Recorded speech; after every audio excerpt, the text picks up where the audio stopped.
నాకేం భయం లేదు. వీళ్ళిద్దరిలో ఎవరు చెప్పేది నిజం?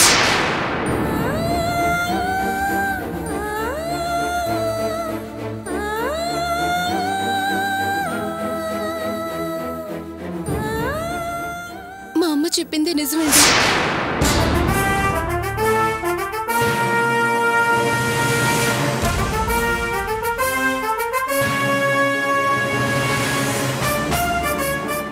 ఈ పెళ్లి నా ఇష్ట ప్రకారమే జరుగుతుంది.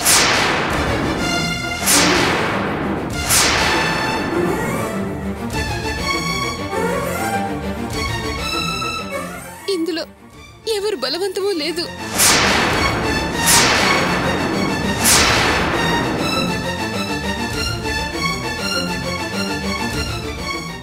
మొదట్లో ఈ పెళ్లి నాకు ఇష్టం లేదని నేను మా అన్నయ్యకి చెప్పిన మాట నిజమే, కానీ తర్వాత ఇష్టపడ్డాను.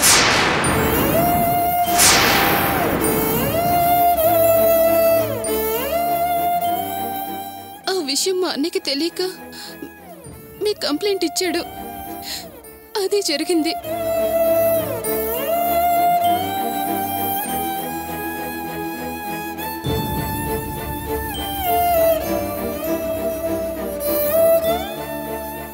ఏమయ్యా,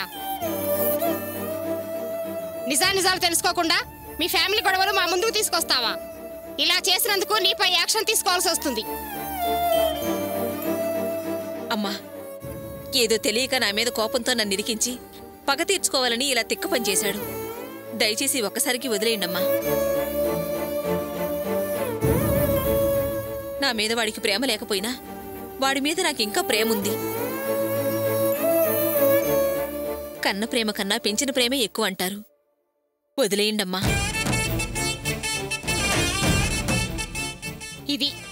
ఇదయ్యా తల్లి ప్రేమ అంటే.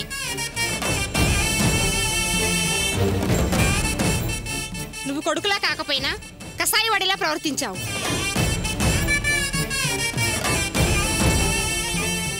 ఏదో ఆమె బ్రతిమలాడుతుంది కనుక వదిలేస్తున్నా.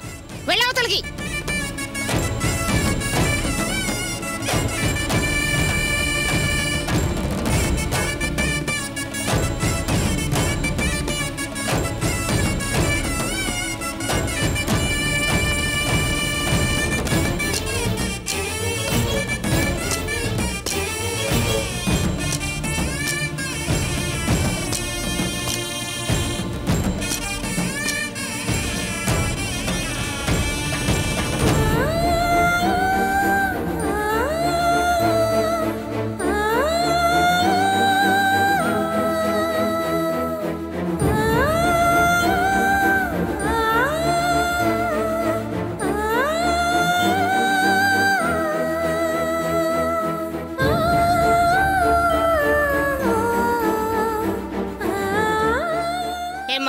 మీరు వెళ్ళండి.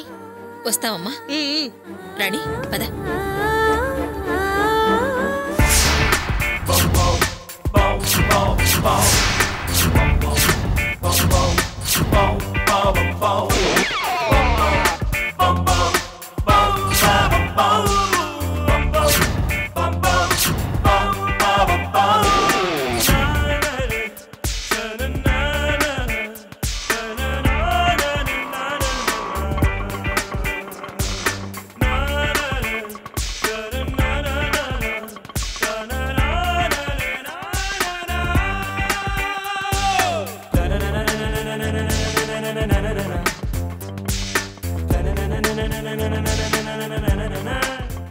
ఏమండి, ఇక్కడ షూటింగ్ ఎక్కడ జరుగుతుంది?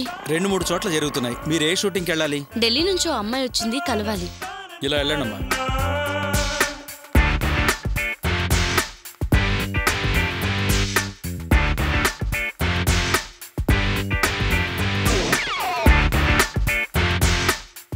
బాబాయ్, షార్ట్ రెడీ, త్వరగా పంపేయండి. అలాగే 2 నిమిషాల్లో పంపించేస్తా.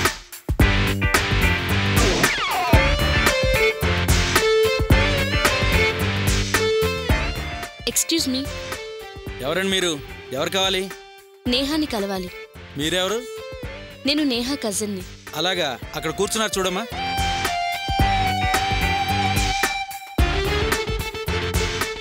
మేడం, మోడలింగ్ ఫీల్డ్లో ఇప్పుడు మీరే నెంబర్ 1 అనుకుంటాను. దానికి కారణం మీ టాలెంటా అదృష్టమా? రెండూను. టాలెంట్ మాత్రమే ఉండి అదృష్టం లేకపోతే పైకి రాలేం. అలాగే అదృష్టం మాత్రమే ఉండి టాలెంట్ లేకపోతే జర్నీ ఉండదు. మేడం, మీరు నార్త్ ఇండియన్ అయినా తెలుగు చాలా చక్కగా మాట్లాడుతున్నారే. మా సొంతూరు హైదరాబాదే. మా బంధువులు ఇక్కడే ఉన్నారు. జనరల్గా సమ్మర్ వెకేషన్స్ ఇక్కడే స్పెండ్ చేసేదాన్ని. పర్వాలేదే, మీకు సొంత ఊరు సొంత భాష అంటే చాలా అభిమానం ఉంది. ఇవాళ రేపు తెలుగు వచ్చినా రానట్టుగా చాలా మంది పొడిగా మాట్లాడుతున్నారు. హే రేవతి, కమాన్ కమాన్.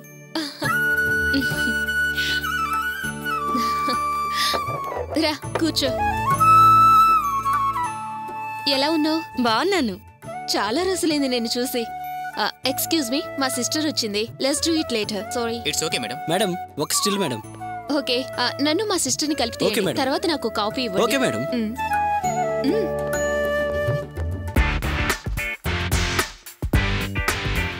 ఒక ఫోజ్ మేడం.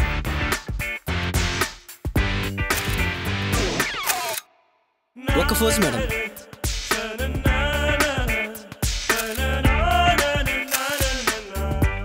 ఇంకో ఫోటో మేడం.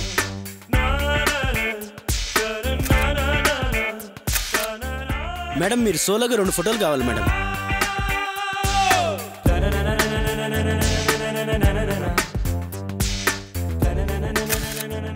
ఇంకొకటి మేడం.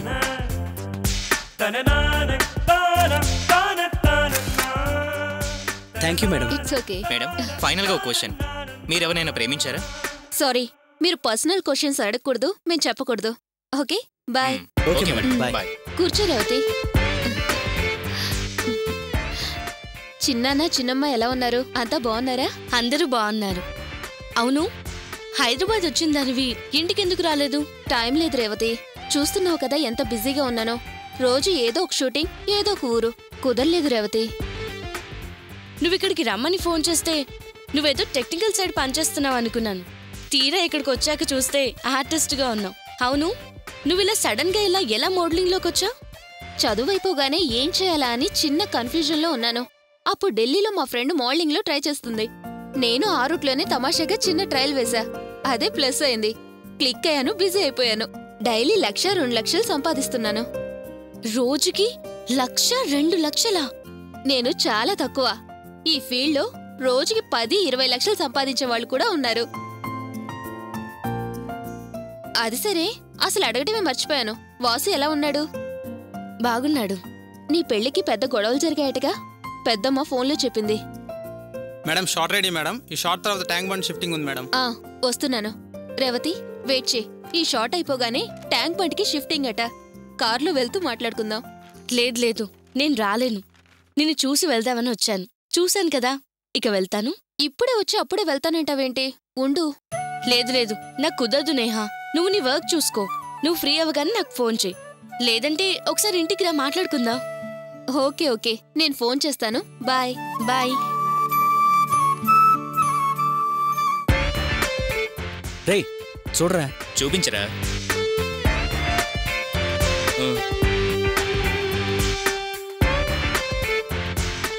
వావ్, చాలా బాగుంది కదరా.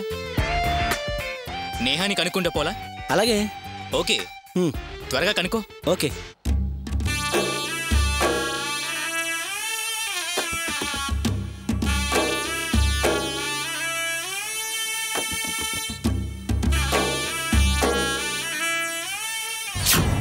మా అమ్మ చెప్పింది నిజమేంటి?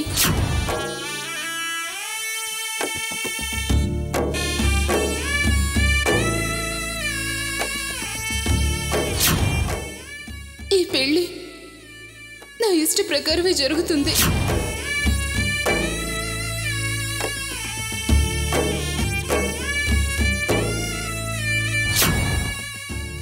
ఇందులో ఎవరు బలవంతమో లేదు.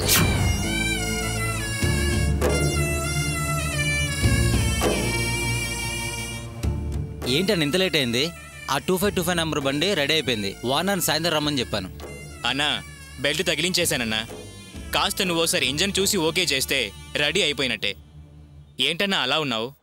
ఒంట్లో ఏమైనా బాగలేదా?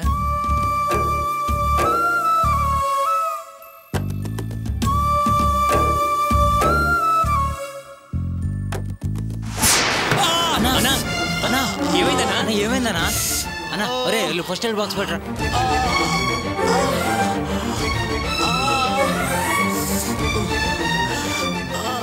అరే తొందరగా రారా.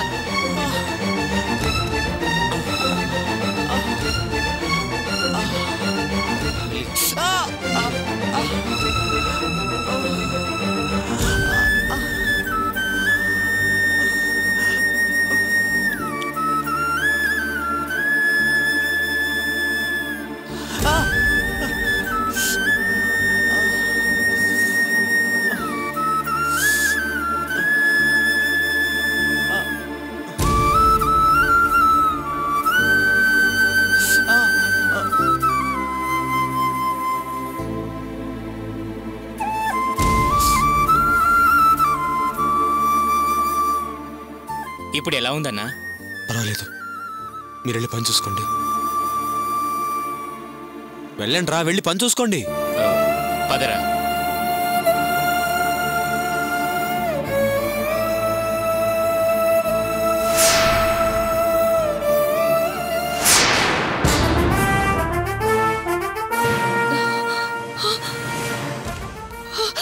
అయ్యో ఏమైంది?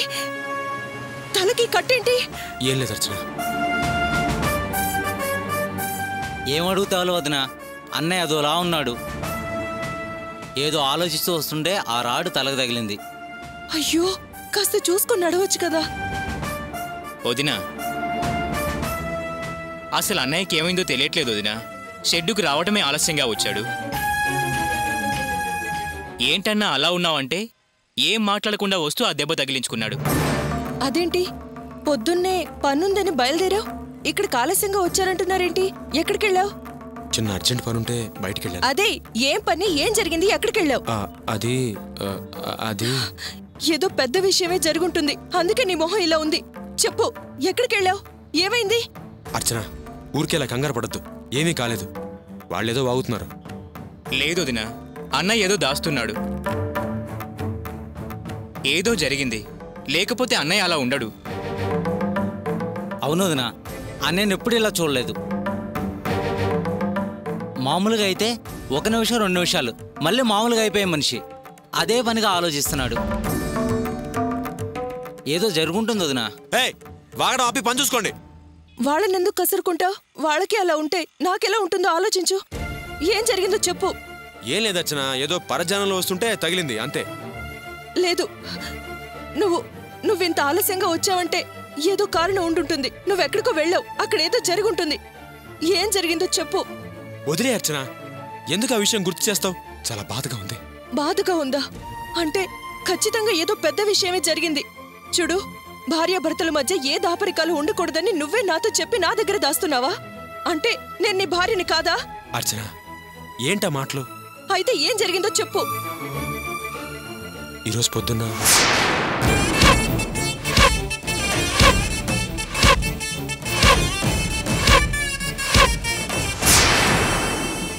అది జరిగింది. నేను నమ్మలేకపోతున్నాను. నీ మీద అంత ప్రేమ చూపించే రాణి అలా అందంటే తట్టుకోలేకపోతున్నాను. ఇలా అంది అని విన్న నాకే ఇలా ఉంటే అక్కడ ఉన్న నీకెంత బాధ కలిగిందో నేను ఊహించగలను. తల్లికి తగ్గ కూతురు అనిపించుకుంది. నువ్వేమో చెల్లి చెల్లి అని ఆరాటపడ్డావు, కానీ తన స్వార్థం చూసుకుంది. తన జీవితం బాగుండాలని నువ్వు ఎంత ఆశపడ్డావు, ఎన్ని అవమానాలు పడ్డావు. కానీ తను దారి దొరికిందిలే అని నిన్ను చీ కొట్టింది. ఛీ, అదే ఒక మనిషేనా? అసలు నీ ప్రేమని కనీసం కృతజ్ఞత అనేదే లేకుండా ఇలా చేసిందంటే అదేం బాగుపడుతుంది? అర్చన, అలా మాట్లాడద్దు. ఇలాంటి మంచి మనసున్న వాళ్ళు అలాంటి మాటలు మాట్లాడకూడదు. ప్లీజ్, అలా మాట్లాడకు. నిన్ను ఇంత అవమానించినా ఇంకా దాని మీద ప్రేమ తగ్గలేదా? నేను తన్ని తిడుతుంటే నువ్వు తట్టుకోలేకపోతున్నావా? నీకు అపకారం చేసిన వాళ్ళ బాగు కోరుతున్నావు. అందుకే నువ్వంటే లెక్క లేకుండా, నీ ప్రేమను అర్థం చేసుకోకుండా నీతో ఆటలాడుకుంటున్నారు, నీ మనసుని గాయపరుస్తున్నారు. ఇంతవరకు ఆ ఇంట్లో మీ అమ్మ వాసు మాత్రమే నీ మీద కోపం పెంచుకున్నారు, నువ్వంటే ఇష్టం లేదనుకున్నాను. కానీ ఇప్పుడు ఆ రాణి కూడా మారిపోయింది. ఇంకా ఆ ఇంట్లో మిగిలింది మీ నాన్న. ఆయన కూడా సమయం చూసుకొని మారిపోతారు. ఆ కుటుంబంలో ఇంకా నా అనుకునే వాళ్ళు నీకెవరున్నారు? నిన్నటిదాకా అన్నయ్య అన్నయ్య అని పిలిచి ఈరోజు ఇంత ద్రోహం చేస్తుందా? కారు, బంగ్లా, డబ్బు ఉన్న సంబంధం చూసి మనసు మారిపోయిందేమో. డబ్బు మనుషుల్ని ఎలా మార్చేస్తుందో వీళ్ళని చూస్తే అర్థం అవుతుంది. లేదర్చన, రాణి అలాంటిది కాదు. అది ఖచ్చితంగా వాళ్ళ అమ్మకి భయపడే అలా చేసుంటుంది. పాపం చిన్నపిల్ల. ఏమన్నావు నువ్వు? అమ్మకి భయపడిందా? చిన్న పిల్ల? అన్నయ్య బాధపడతాడని కూడా ఆలోచించలేని చిన్న పిల్ల అది. చేసిన పని చాలు, పద ఇంటికెళ్ళి రెస్ట్ తీసుకుందు గాని. వద్దర్చన.